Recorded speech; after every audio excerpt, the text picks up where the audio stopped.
Hi friends, welcome back to our channel Siri creations. ఈరోజు ఉసిరి ఆవకాయ పచ్చడి ఎలా తయారు చేసుకోవాలో నేను ఈ వీడియోలో చూపిస్తాను.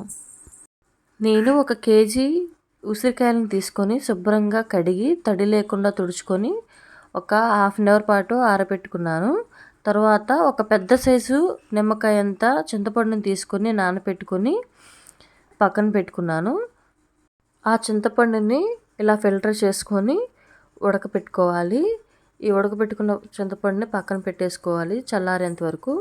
ఇప్పుడు మనం ముందుగా ఆరబెట్టుకున్నటువంటి ఉసిరికాయలను తీసుకొని 4 నుంచి 5 వైపులా ఇలా ఘాట్లు పెట్టుకొని ఒక బౌల్లో పెట్టుకోవాలి.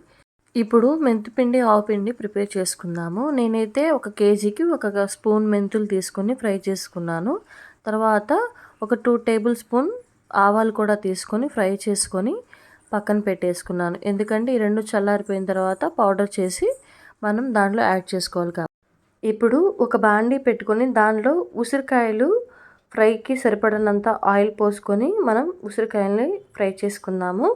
నేనైతే ఒక 1 కేజీ ఆయిల్ పోసుకొని దాంట్లో ఉసిరికాయల్ని కొంచెం కొంచెంగా యాడ్ చేసుకుంటూ ఫ్రై చేసుకున్నాను.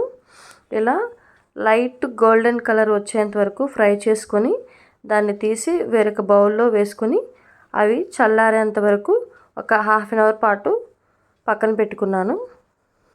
ఇప్పుడు మనం దీంట్లోకి ఉప్పు కారం యాడ్ చేసుకుందాము. నేనైతే ఒక 2 గ్లాసులు కారం, గ్లాసున్నర ఉప్పు, మనం ముందుగా ప్రిపేర్ చేసి పక్కన పెట్టుకున్నటువంటి మెంతుపిండి ఆవపిండి కూడా యాడ్ చేస్తున్నాను.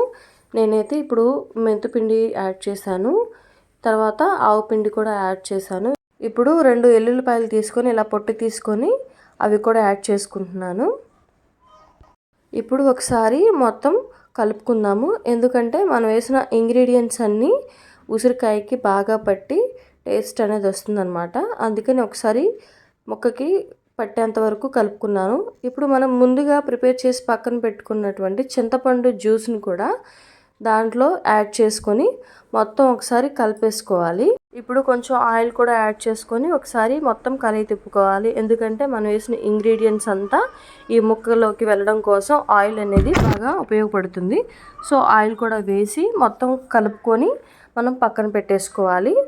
దీన్ని తర్వాత మనం ఒక బౌల్ తీసుకొని దాంట్లో కొంచెం ఆయిల్ రాసుకొని కింద ఈ మనం కలిపి పెట్టుకున్నటువంటి ఈ పచ్చడిని ఆ బౌల్లో పెట్టుకొని ఉంచుకుంటే 1 ఇయర్ పాటు ఇలాగే ఫ్రెష్గా ఉంటుంది. నా వీడియోస్ కనుక మీకు నచ్చినట్టయితే లైక్ చేయండి, షేర్ చేయండి అండ్ సబ్స్క్రైబ్ చేయండి. Thanks for watching.